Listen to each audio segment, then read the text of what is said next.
हरे कृष्णा।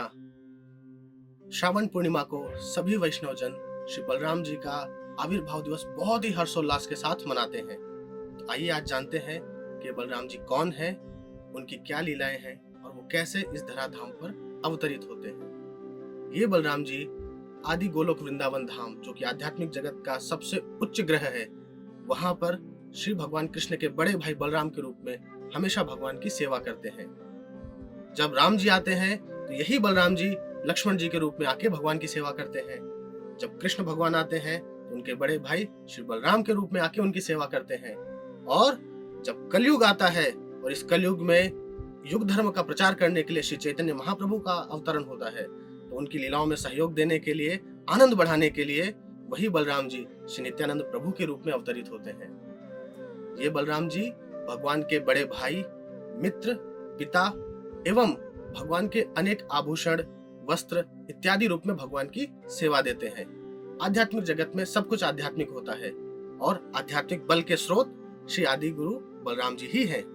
यही बलराम जी क्योंकि सभी जीवों को भगवान की सेवा का प्रकाश करते हैं, इसीलिए इनको प्रकाश तत्व भी कहा जाता है। क्योंकि सभी जीवों के हृदय में वो भगवान के प्रति ज्ञान उत्पन्न करते हैं, इसीलिए वो आदि गुरु भी हैं।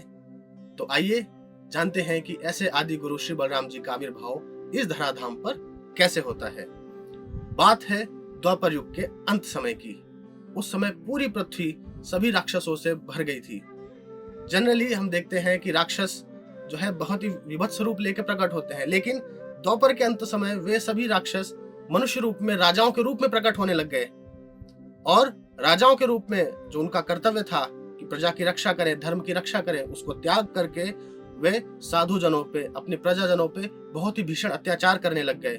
उन सभी दुष्ट राजाओं के भार से जब पृथ्वी त्रस्त हुई, तब वह ब्रह्मा जी के पास जाती है और ब्रह्मा जी भगवान विष्णु जी के पास क्षीर सागर में जाकर उनसे प्रार्थना करते हैं। भगवान ब्रह्मा जी की प्रार्थना को सुनकर उन्हें आश्वासन देते हैं और कहते हैं कि मैं शीघ्र ही इस धराधाम पर अवतरित होऊंगा। इस प्रकार सभी देवताओं को आश्वासन देने के बाद श्री भगवान अनंत संकर्षण देव की तरफ मुड़े। उन्होंने उन्हें कहा कि जिस तरह आपने पहले की मेरी सभी लीलाओं में साथ दिया है, इसी तरह अब आपके भी अवतरण लेने का समय आ चुका है। यह भगवान का आदेश पाके श्री संकर्षण भगवान अपनी दिव्य सभा में पधारते हैं।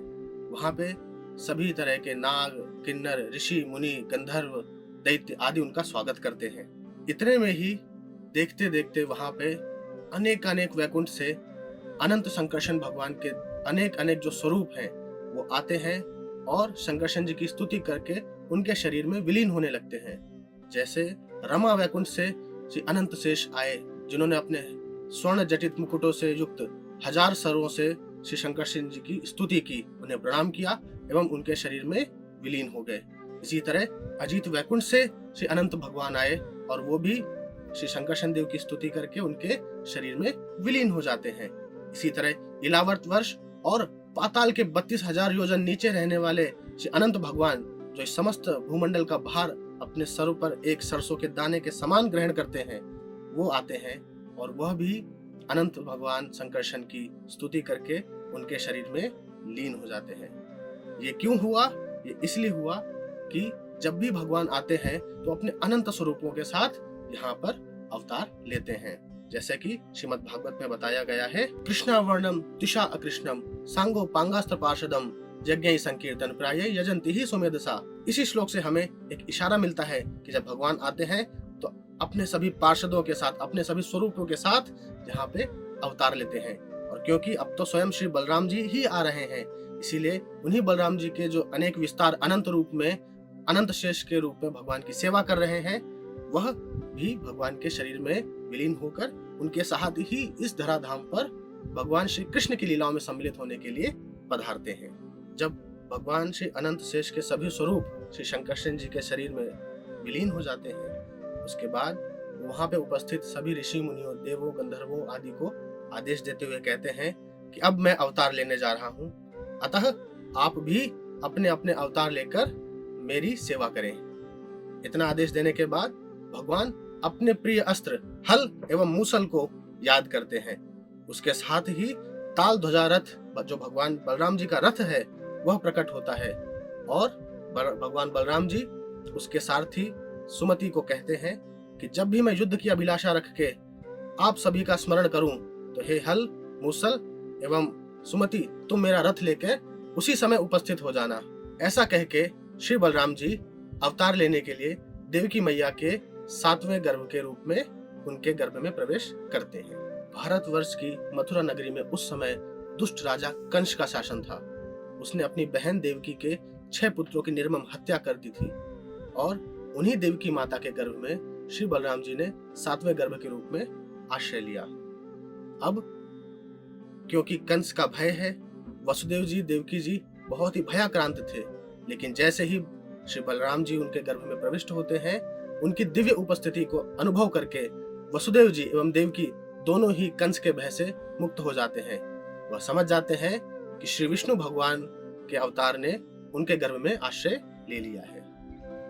वहां कृष्ण भगवान भी अपनी शक्ति योग माया को आदेश देते हुए कहते हैं कि देवकी मैया का 7वां गर्भ भी कंस से सुरक्षित नहीं है। तुम वसुदेव एवं देवकी के भय को नष्ट करने के लिए देवकी माता के 7वें गर्भ श्री बलराम जी को वहां से हटाकर उन वसुदेव जी की दूसरी पत्नी श्री रोहिणी माता के गर्भ में स्थानांतरित कर दीजिए। और क्योंकि वह एक गर्भ से दूसरे गर्भ में स्थानांतरित किए जाएंगे, इसी तरह खींचे जाने के कारण इनका एक और नाम श्री शंकरशन भी पड़ेगा। और क्योंकि ये बहुत ही बलशाली होंगे एवं बल को प्रदर्शित करने में बहुत ही आनंद का अनुभव करेंगे और आनंद को राम कहा जाता है, इसलिए इनका एक और नाम बलराम भी होगा। ऐसा आदेश श्री कृष्ण भगवान ने योग माया जी को दिया। भगवान के आदेश अनुसार ही योग माया जी ने देवकी माता के 7वें गर्भ को श्री रोहिणी माता के गर्भ में प्रविष्ट करा दिया और इस तरह श्री रोहिणी माता के गर्भ से श्रावण पूर्णिमा के दिन श्री बलराम जी का आविर्भाव दिवस होता है। श्री बलराम जी भगवान की जय। और नंद बाबा ने उसी दिन बलराम जी के लिए 10 लाख गौओं का दान किया एवं बहुत ही धूमधाम से श्री बलराम जी के आविर्भाव दिवस को नंदोत्सव के रूप में भी मनाया। तो आइए इस पुण्य दिवस के दिन आप भी गुप्त वृंदावन धाम में आके श्री श्री कृष्ण बलराम जी की सेवा करके उनका दिव्य आशीर्वाद एवं कृपा प्राप्त करें और बलराम जी के आशीर्वाद से आप भी आध्यात्मिक बल के हिस्सेदार बने। हरे कृष्णा। श्री कृष्ण बलराम की जय। जगत गुरु श्रील प्रभुपाद की जय।